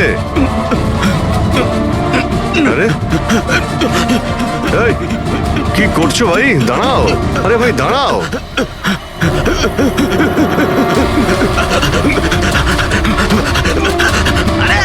আমি কিছু করিনি, আমার কাছে কোনো টাকা পয়সা নেই, আমি কোনো কিছু চুরি করিনি, আমি একজন ভিখারি। আরে ছেড়ে না তুই আমাকে। ল্যাংড়া সাজার নাটক করছিস? তুই জানিস ল্যাংড়াদের কতটা কষ্ট হয়? আরে কতবার করে বলবো, আমার কাছে কিছু নেই, আমি রাস্তার ভিখারি, আমি সত্যি বলছি। এই, তুই সেদিন ইচ্ছে করে লাল গাড়ির সামনে পড়েছিলি না? কোন লাল গাড়ি? আমি কোনো লাল গাড়ির সাথে আসিনি তো। স্যার এটা কি গুন্ডামি হচ্ছে? আপনি ওকে ছেড়ে দিন, এটা কিন্তু ঠিক হচ্ছে না, আমি বলে দিচ্ছি কিন্তু। আমি সিআইডি থেকে। আরে কথা বলছিস না? ভদ্রভাবে বলে দে, না হলে আমি রেগে গেলে কিন্তু এর ফল খুবই খারাপ হবে। স্যার, আপনি যদি সত্যি সিআইডির লোক হন, আমি সব বলছি। একটা লোক আমাকে টাকা দিয়েছিল এসব করার জন্য, আর ও বলেছিল যে যখনই একটা লাল গাড়ি আসবে তার সামনে পড়ে যেতে, তাই আমি করেছিলাম স্যার।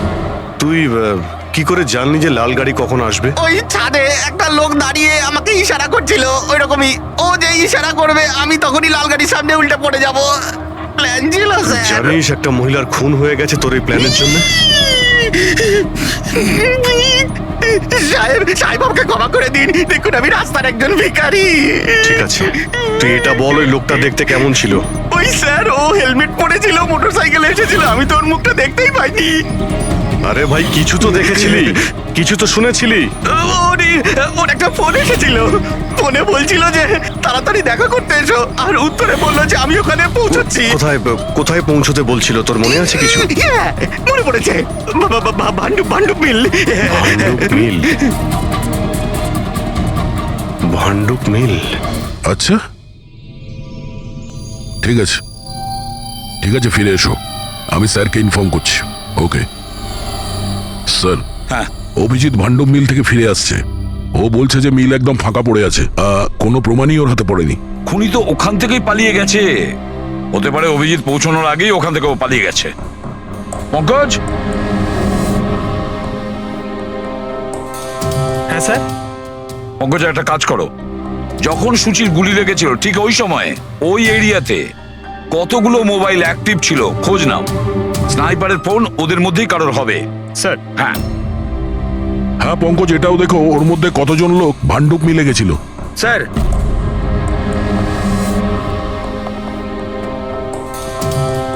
স্যার এ হলো শৈলী, এনজিওর অ্যাকাউন্টেন্ট। সুচি একটা এনজিওতে কাজ করতো, ও ওখানে একজন অ্যাকাউন্টেন্টের পর্দা ফাঁস করে দিয়েছিল। আর এ হলো পৃথ্বী, যার বিরুদ্ধে সুচি রিপোর্ট লিখিয়েছিল। সুচি পুলিশে কমপ্লেনও করেছিল ওর বিরুদ্ধে, কিছুদিনের জন্য জেলেও গেছিল। আপনারা কি করে ভাবলেন যে সুচির মৃত্যুর জন্য আমি দায়ী? হ্যাঁ স্যার, আমিও তো এমন কিছুই করিনি, আমি তো কারোর মার্ডার করিনি স্যার। শেলি তোমার চাকরি চলে গেছিল সুচির জন্যে, আর তারপর থেকে তোমার এখনো পর্যন্ত কোনো চাকরি পাওইনি। ধার করে করে সংসারে খরচা চালাচ্ছ তুমি। হ্যাঁ, আর প্রীতি 1 সপ্তাহ তুমি জেলে ছিলে, নিজের এরিয়াতে তোমার খুব বদনাম হয়েছে, তাই তো? তো কি হয়েছে? যদি আমার কোনো বদনামের ভয় থাকতো তাহলে বাড়ি বদলে নিতাম, কারণ মার্ডার করতে যাবোই বা কেন আমি? আর স্যার এমনটা নয় যে আমি কোথাও চাকরি পাচ্ছি না, বলতে পারেন আমি আমার মতো কোথাও চাকরি পাচ্ছি না, এই জন্য আমি কোথাও জয়েন করছি না। আপনাদের আশুতোষ আর তার নতুন স্ত্রী, তাকে এসব প্রশ্ন করা উচিত। ওদের জীবন সুখী নয়, কিন্তু সবাইকে দেখিয়ে বেড়ায়। আশুতোষ তো সুচির কাছে ফিরে যেতে চাইছে। হয়তো ও নতুন স্ত্রীকে নিয়ে খুশি নয়, তাই। আর স্যার, সুচির না ওর ভাইয়ের সাথেও বনিবনা ছিল না, সব সময় না ফোনে ঝগড়া করতে থাকতো। আচ্ছা, আর কি ব্যাপার নিয়ে ঝগড়া হতো এদের দুই ভাই বোনের মধ্যে? আসলে স্যার, দিনেশ আশুতোষকে হুমকি দিয়েছিল ও সুচির থেকে দূরে থাকার জন্য। হয়তো সুচির এটা পছন্দ হয়নি। আর স্যার, ও আমাকে আর একটা কথা বলেছিল, মেয়েকা হিংসে করে ওর আর আশুতোষের মেলামেশায়। 100% মনে হয় এদের মধ্যেই কেউ একজন ওকে মার্ডার করেছে। হ্যাঁ স্যার। আচ্ছা, ঠিক আছে, যেতে পারো তোমরা দুজন, কিন্তু একটা কথা ভালো করে মনে রাখবে, যতক্ষণ না আমাদের ইনভেস্টিগেশন শেষ হচ্ছে তোমরা শহর ছেড়ে বাইরে যাবে না। এই কেসে কারোর কথার উপর ভরসাই করতে পারছি না স্যার, মনে হচ্ছে সবাই মিথ্যে কথা বলছে। হ্যাঁ, সে যেই হোক খুব বড় প্ল্যানিং করেছিল। প্রথমে ভিখারিকে টাকা দিয়েছে, একটা ওয়াচম্যানকে হায়ার করেছে, আর তারপরে স্নাইপারকে হায়ার করেছিল। আর ঠিক সময় আসতেই ও সুচিকে গুলি করে মারে। স্যার, হ্যাঁ স্যার, যে সময় ওর ওপর গুলি চালানো হয়েছিল স্যার, তখন ব্রিজের আশেপাশে 2000 লোকের মোবাইল অ্যাক্টিভ ছিল। তাহলে ওই সময় কোন মোবাইল ফোন পাণ্ডু মিলের দিকে গিয়েছিল?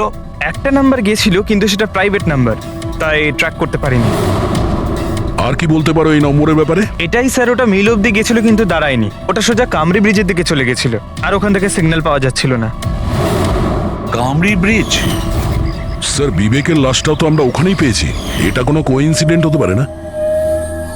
রাজস্থানে বিবেকের বাড়িতে ফোন করি, ওর ব্যাপারে পুলিশ কি ইনফরমেশন জোগাড় করলো জানতে হবে। দয়া, এই বিবেকও তো খুনি হতে পারে। কেউ বিবেককে খুন করে দিয়েছে? একজন খুনির খুন? অনেক কিছুই হতে পারে ফেডরিক, এই কেসে অনেক।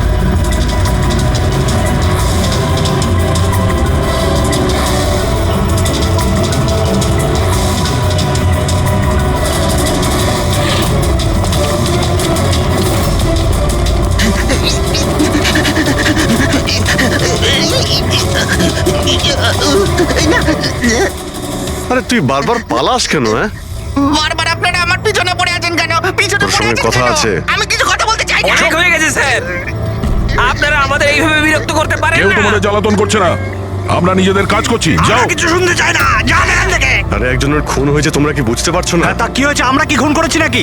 হ্যাঁ, আমরা গরিব মানুষ, ভিক্ষা করে খাই, তার মানে কি আপনারা আমাদের উপর দোষ দিয়ে দেবেন? হ্যাঁ, দেখুন না।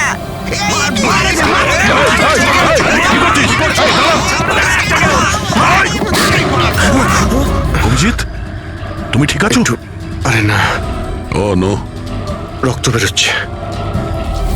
কি করলে তোমরা? হ্যাঁ, এই দেখ, এই লোকটা টাকা দিয়েছিল তোকে। স্যার, ও মারা গেছে। হ্যাঁ, ও মারা গেছে। ভালো করে দেখ, এটা কি সেই লোকটা যে তোকে গাড়ির সামনে পড়তে বলেছিল? একটু জুম জুম করুন।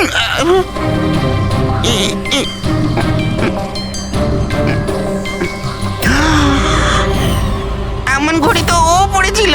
হতে পারে যে লোকটা একে টাকা দিয়েছে সেই প্রমাণটা লোপাট করার জন্য ওকেও মেরে দিয়েছে। চালায় বললাম আমি, ধরেছে তো চাকরি। হ্যাঁ পঙ্কজ, হ্যাঁ, আচ্ছা, ও ঠিক আছে, ঠিক আছে, ওকে ওকে, থ্যাংক ইউ। পঙ্কজের ফোন ছিল, বলছিল যে বিবেক রাজস্থানে কোনো সার্কাসে কাজ করত, নিশানাবাদ ছিল। 1 মাস আগে ও সার্কাসের চাকরি ছেড়ে দিয়েছিল, বলেছিল মুম্বাইতে একটা বড় চাকরি পেয়েছে ও। আর হ্যাঁ, যাওয়ার সময় ওই রাইফেলটা ওটাও চুরি করে নিয়ে গেছিল। রাইফেল চুরি করে এনেছিল? হয়তো সুচির সুপারি নিয়ে এখানে এসেছিল, আর দোকানে এই জন্য কাজ করতো যাতে ওকে কেউ সন্দেহ না করে। হ্যাঁ, আর এই পুরো ষড়যন্ত্রের যে মাস্টার মাইন্ড, সে নিশ্চয়ই রাজস্থানে গেছিল বিবেককে সুপারি দেওয়ার জন্য। কে হতে পারে এই মাস্টার মাইন্ড, যাকে চোখের সামনে দেখেও ধরতে পারছি না?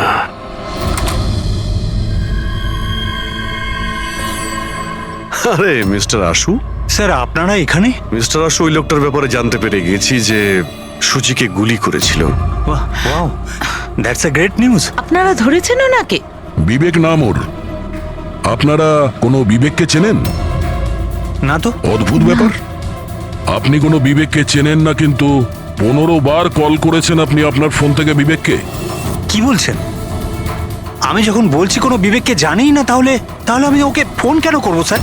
শুধু এটাই নয়, ওর সঙ্গে দেখা করতে তুমি রাজস্থানেও গিয়েছিলে। সার্কাসে ওর গুলি চালানোর ক্ষমতাটা দেখে তোমার এত পছন্দ হয়েছিল যে সুচিকে মারার কন্ট্রাক্টও দিয়ে দিয়েছিল ওকে। 1 মিনিট স্যার, 1 মিনিট। এটা সত্যি যে একটা বিজনেস ট্রিপের জন্য আমি রাজস্থান গিয়েছিলাম, কিন্তু আমি কোনো সার্কাসে যাইনি স্যার। আর আমি যখন কোনো বিবেককে চিনি না, তো তাকে ফোন কেন করবো? তাহলে কি তোমার এই ফোন রেকর্ড মিথ্যে কথা বলছে? স্যার, এটা হতে পারে কি আমার ফোন থেকে অন্য কেউ ওকে ফোনটা করেছে আমার না থাকার সুযোগে। আচ্ছা, তাহলে কি আপনি আপনার ফোন যে কোনো জায়গাতে ফেলে রাখেন নাকি? না স্যার। হ্যাঁ ডক্টর। আচ্ছা ঠিক আছে ডক্টর। ওকে ডক্টর। ডক্টর সালুখের ফোন ছিল, আমাদের ফরেন্সিক ল্যাবে যেতে বলেছেন আশুতোষকে নিয়ে। বস, মেয়েটা এইখানে বসেছিল এই সিটে, আর এই অংশটা হচ্ছে সিটের পেছনের দিকটা, আর এটা হচ্ছে লিভার, যার দ্বারা সিটটা আগে পিছে হয়। আর এই লিভারটাকে জাম করে দেওয়া হয়েছিল। এই দেখো। লিভার জাম করে দিয়েছে? হ্যাঁ তাই তো। বাস এইটুকুই স্যার, সেই জন্য আপনি আমাদেরকে ডেকে আনলেন? পঙ্কজ, তুমি একটু আমার কথাটা শোনো। সূত্র এইটা নয় যে লিভারটা আটকে দেওয়া হয়েছে, সূত্রটা এই যে এটাকে জেনে বুঝে আটকে দেওয়া হয়েছে। কিন্তু স্যার, কেউ জেনে বুঝে সিটটাকে খারাপ করবে কেন? এটাও তো আমরাও ভাবছিলাম। আশুতোষ, তোমার এই গাড়ির সিট কবে থেকে এরকম হয়ে আছে? মানে কবে থেকে পেছনে আটকে আছে? স্যার, পরশু রাত অবধি তো ঠিক ছিল, কিন্তু কাল সকালে যখন বেরোলাম তখন রিক্লাইন কাজ করছিল না। আমার হাতে ঠিক করার মতো অত সময় ছিল না বলে এমনি বেরিয়ে গেলাম। ডক্টর সালুখে, সিটটা খারাপ হওয়া এই কেসটার সাথে কি সম্পর্ক? সম্পর্ক আছে ফ্রেডি। সম্পর্কটা হচ্ছে এইটা যে খুনি চাইছিল সিটটা পেছনে হেলে থাকে, সুচির পজিশনটা এইরকম থাকবে পেছনের দিকে। স্যার, ও যদি সামনে বসতো বা পেছনে বসতো তাতে খুনির কি এসে যায়? খুনির তো গুলি করারই ছিল। পঙ্কজ, তুমি এক কাজ করো, এখানে তুমি গাড়ির সিটটায় বসো। সারিকা, তুমি সুচির জায়গায় বসো। এবার ধরে নাও আমি সুচি। আমি যখন এই সিটটায় বসেছিলাম তখন আমার মাথাটা এরকম ছিল। বস, সুচির এইভাবে বসার সুবিধাটা খুনি তখনই পাবে যখন ওর এম সুচি নয়, ড্রাইভিং সিটে বসা লোকটি হবে, মানে আশুতোষ হওয়ার কথা। কিন্তু আশুতোষকে কোনো কারণে খুব ব্রেক চাপতে হয়, ব্রেকের কারণে ঝটকা লাগে, আর সেই ঝটকায় সুচি ঝুঁকে যায়। আর বস, আশুতোষকে লাগার পরিবর্তে সুচির গুলি লাগে। স্যার, তার মানে আশুতোষ খুনি নয়, কিন্তু কেউ ওর খুন করতে চাইছিল। দয়া,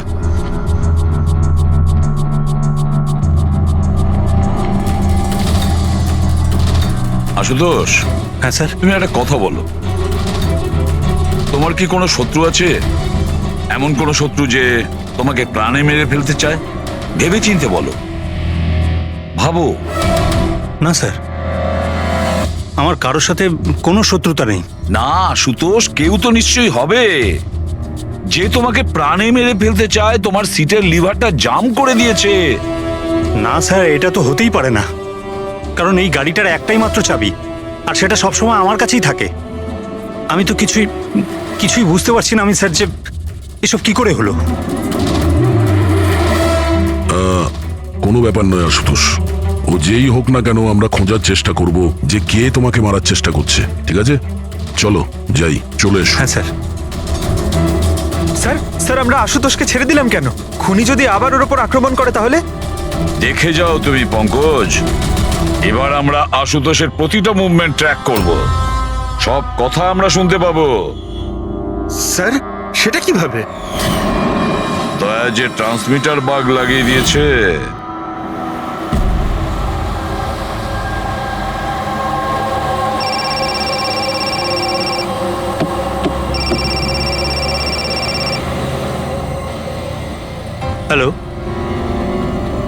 হ্যাঁ বলো। আচ্ছা, ওকে চলে এসো বাড়িতে। ওখানে? কিন্তু ওই জায়গাটা তো বন্ধ না? ঠিক আছে, আসছি।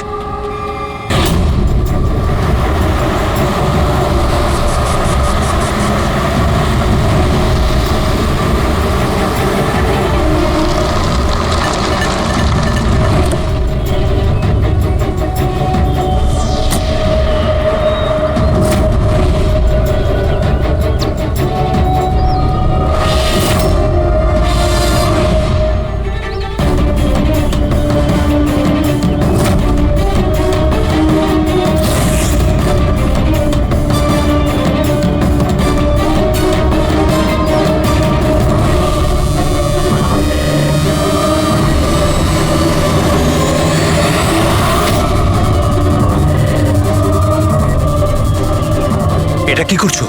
গান? মাই গড, গুলির আওয়াজ পেলাম দয়া। তাড়াতাড়ি চলো, আবার একটা যেন খুন না হয়। স্যার এই তো আমরা পৌঁছচ্ছি। স্যার, আমাদের যে এই সাসপেক্ট আছে, এক্ষুনি খবর পেলাম যে ও রাজস্থান গিয়েছিল আশুতোষকে ফলো করতে করতে। ও তো আশুতোষের খুব কাছের লোক ছিল।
দিনেশ, স্যার আমি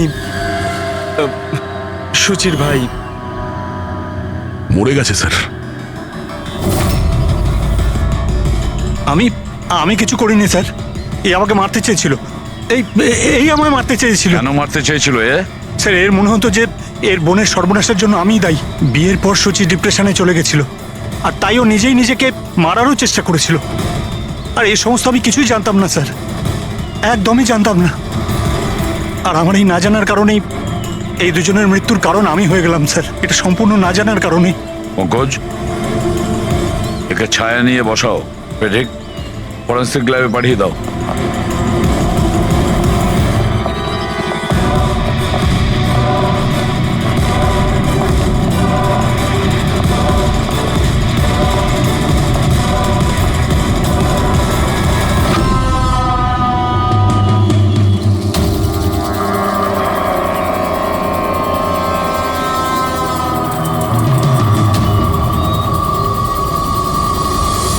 গল্পে একটা নতুন টুইস্ট।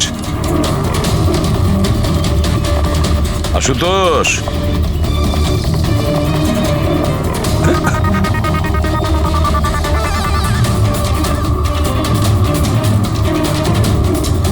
এটা কি চেনো? না স্যার, আমি ঠিক জানি না। জানো না? এক্ষুনি জেনে যাবে। পঙ্কজ, চেক করো ওকে। কিন্তু কেন? হাত উঁচু করুন, জানতে পেরে যাবেন আপনি। স্যার, আমি তো কিচ্ছু করিনি, আমি নিরপরাধ। আপনারা কেন আমার তল্লাশি নিচ্ছেন? আমার কথা বিশ্বাস করুন স্যার, আমার কাছে কিছু।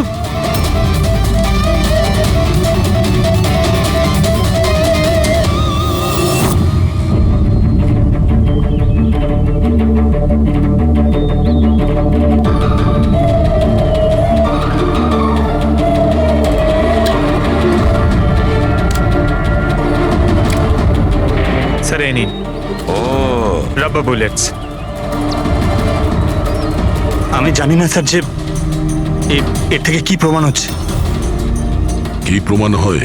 হ্যাঁ, তুমি এই বন্দুক দিয়ে দিনেশের খুন করেছো, আসল বুলেট দিয়ে। হ্যাঁ, তা তাহলে এই গানটা কি করে এলো তোমার কাছে? আর ওই নকল রাবার বুলেট ওটা কি করে ফায়ার হলো আর কখন?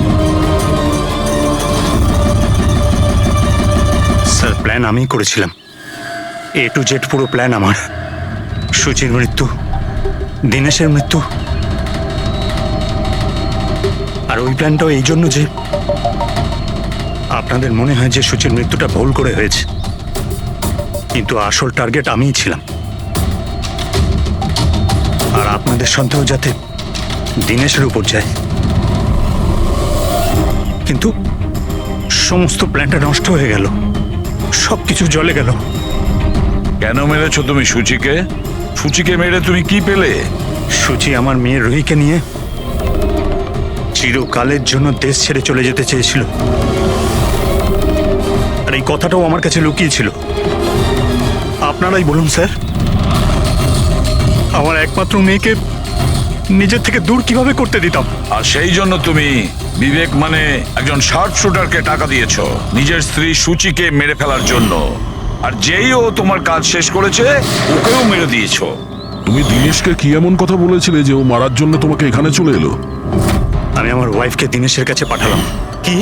হ্যাঁ দীনেশ, আমি এক্ষুনি জানতে পারলাম যে আশুতোষই তোমার বোনকে মেরেছে, আর ও তোমাকেও মারতে চায়। না না, আমি ওকে ছাড়বো না, মেরেই ফেলবো আমি ওকে। দীনেশ পাগল হয়ে গেছো নাকি? খুন করবে তুমি? ও আমার বোনকে মেরে ফেলেছে, আমি ওকে ছাড়বো না। আমার বোনকে এভাবে মেরে ফেলার আগেও একবারও ভাবলো না। না, যাই হয়ে যাক না কেন আমি ওকে ছাড়বো না, দীনেশ, আমি ওকে কিছুতেই দীনেশ, ছাড়বো না। দাঁড়াও, আমার কথা শোনো। আর সুযোগ পেয়ে ওর বন্দুকটা বদলে দিল। তাহলে দীনেশ তোমার উপর যে গুলিটা চালাচ্ছিল সেটা নকল ছিল? হ্যাঁ, মারপিটের সময় আমি ওই গানটা বদলে দিয়েছিলাম, যাতে আপনাদের মনে হয় কি আত্মরক্ষার জন্য আমি দীনেশকে মেরেছিলাম, আর আপনাদের সামনে আমি নিরপরাধ বলে সাব্যস্ত হই।